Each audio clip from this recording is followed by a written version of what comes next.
السلام عليكم ورحمة الله وبركاته. ده الجزء الثاني يا اخوانا اللي هنتكلم فيه عن حكم طلاق السكران. الفيديو الماضي لو سمحت انت لو ما شفتوش لازم ترجع تشوفه ضروري علشان تفهم الجزء ده. احنا اليوم باذن الله تعالى هنتكلم عن حكم طلاق السكران، الشخص اللي هو بقى سكر عن عمد، راح شرب خمره او شرب مخدرات او شرب حشيش او اي حاجه اذهبت عقله عن عمد.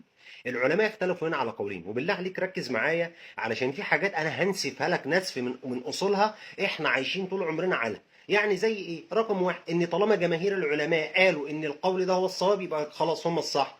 جماهير العلماء قالوا غلط يبقى خلاص يبقى هو ده الغلط. مفيش حاجه اسمها جماهير العلماء. احنا عندنا الدليل من القرآن والسنة.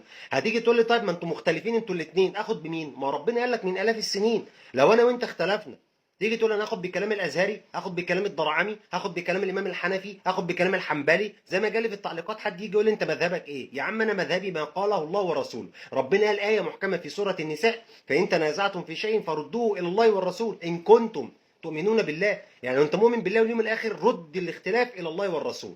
بس كده. طيب المذهب الاول مذهب جماهير اهل العلم، مين بقى؟ ابو حنيفه ومالك والشافعي في اصح اقوالي، والمشهور من مذهب احمد وسعيد بن المسيب وجمع كبير جدا من السلف قالوا ان طلاقه يقع. طب ليه يا عم؟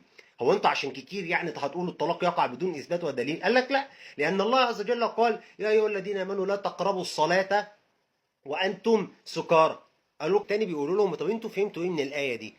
المذهب الاول بيرد على المذهب الثاني بيقولوا لهم احنا فهمنا من الايه دي ان ربنا قال له ما تروحش تصلي، بس مش معنى ذلك انك مش مكلف، لا انت مكلف بالصلاه لكن طول ما انت سكران ما تروحش تصلي. فالمذهب الاول الثاني بيرد بيقول لهم هو انتوا دي حاجه وده حاجه تانية خالص. الاجماع منعقد على ان الانسان اذا كان لا يعقل لا يحاسب على الاقوال والافعال. ولان النبي صلى الله عليه وسلم قال انما الاعمال بالنيات، يعني الانسان لو سكران وواقف بيعمل حركات الصلاه هل صلاته صحيحه؟ لا طبعا. فالاعمال بالنيات، والسكران لا نيه له ولا قول ولا عقل، لان العقل مناط التكليف. العقل انت بتكلف لما تكون انسان عاقل، بدليل ان الشرع لا يحاسب المجنون.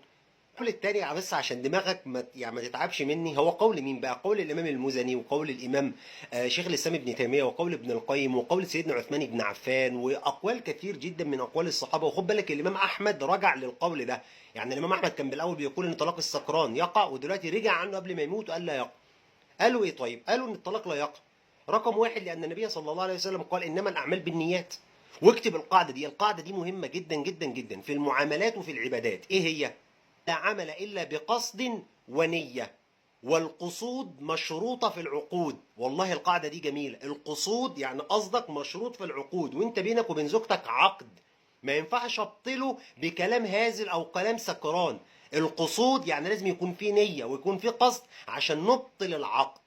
وردوا على المذهب الاول اللي بيقول ان احنا لازم نعاقبه وان احنا لازم دي جنايه فلازم نعاقبه بيها، رد عليهم ابن حزم وشيخ الاسلام ابن القيم وشيخ الاسلام ابن تيميه في كتب كثيره. بيقولوا لهم هو انتوا بتعاقبوه بشريعه لم يشرعها الله؟ قالوا لهم يعني إيه؟ قالوا لهم يعني ربنا شرع لنا باب الحدود علشان نسجره نجلده نضربه، وهو ده اللي احنا قلناه، لكن مش ان انتوا تشرعوا له جنايه او عقوبه ربنا ما شرعهاش، والا يبقى انتوا كده بتشرعوا من دون الله. ام لهم شركاء شرعوا لهم من الدين ما لم يأذن به الله. ابن حزم ذكر لهم دليل عجيب قوي، ان النبي عليه الصلاه والسلام في يوم من الايام دخل على الصحابه، اتلاقى سيدنا حمزه عمه كان شرب الخمر فثمل او ثمل يعني سكر. فنظر اليه حمزه بن عبد المطلب وقال للنبي ولاصحابه هل انتم الا عبيد ابي؟ لحظه واحده. فابن حزم بيقول لهم ولو قال احد غير حمزه هذا الكلام لكفر، ولكن النبي لم يكفره لأنه علم أنه سكران، والسكران لا قول ولا نية ولا قصد له. وإلا لو علم النبي أنه جاد لكفره، ولكنه عفى عنه وخرج النبي لأنه كان سكرانا. وقياسا عليه كيف توقعون طلاق السكران وهو لا قصد ولا نية ولا قول له؟ اخر حاجه ختم بيها شيخ الاسلام ابن القيم وابن تيميه وابن حزم قبلهم رحمه الله، قال عندك قول سيدنا عثمان بن عفان انه قال كل طلاق يقع الا طلاق النشوان وطلاق المجنون. النشوان اللي هو السكران ما بيقعش. قال ولم يعلم عن علي عن عثمان بن عفان خلاف في ذلك، وكل الاثار المرويه عن الصحابه ابن حزم ضعفها. ابن اللي يقرا في كتاب المحلل ابن حزم او لكلام في كلام ابن القيم في زاد المعاد والله هيتلاقي كلام عجيب جدا دمر كل الادله اللي بتقول ان طلاق السكران يقع. محدش قال بالكلام ده، دمروا كله، رد عليهم كلهم. واخر حاجه عمر بن عبد العزيز انه اتي له برجل قال والله يا امير المؤمنين ما كنت اعلم انني ساوقع الطلاق، يعني انا طلقت والله وانا والله عقلي مش فيا. فامره عمر بن عبد العزيز ان يراجع زوجته، ولكنه اقام عليه حد السكر، هو الضرب او الجلد.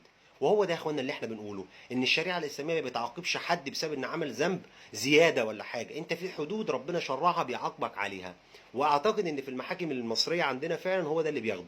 وليه اصلا نعاقبه بذنب زوجته ذنبها ايه واولاده ذنبهم ايه؟ احنا كده هنعاقبه بشريعه وبجريمه، وهنحمل اهله وذريته اوزارا لا دخل لهم فيها. والله عز وجل يقول ولا تزر وازره وزر اخرى، وان ليس للانسان الا ما سعى، وزوجته واولاده لم يسعوا الى شر، فكيف نعاقبهم بشيء هم لم يفعلوه؟